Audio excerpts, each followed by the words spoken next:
In today's video, I'm going to teach you how to change default font and font size in Microsoft Excel. If you want every new Excel workbook to start with a font style and size that fits your preference, this is a simple setting you can update in just a few clicks. Changing the default font can help make your spreadsheets easier to read, more professional looking, or simply more comfortable for your every mo workflow.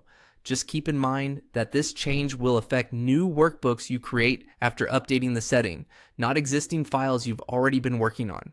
To begin, open Microsoft Excel and go to the File tab. This is where Excel keeps the main program settings and account options, so it's the first place to go when you want to make a change like this. From the File menu, select Options. This opens the Excel Options window, which contains the settings that control how Excel behaves and appears.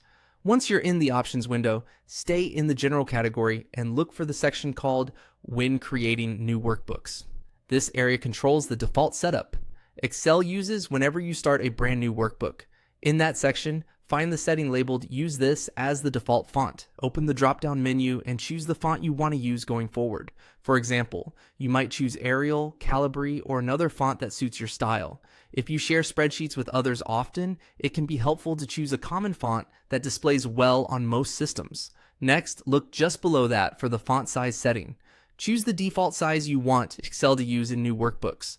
Common choices are 11 or 12, depending on how large or compact you want your text to appear.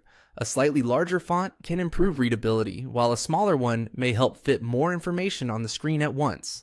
After selecting your preferred font and font size, click OK to save your changes.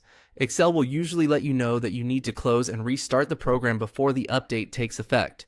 Go ahead and close Excel, then reopen it. After restarting, the new default font and font size will automatically apply to all new workbooks you create.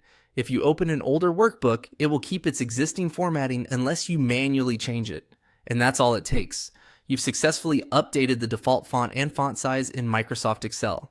Thanks for watching.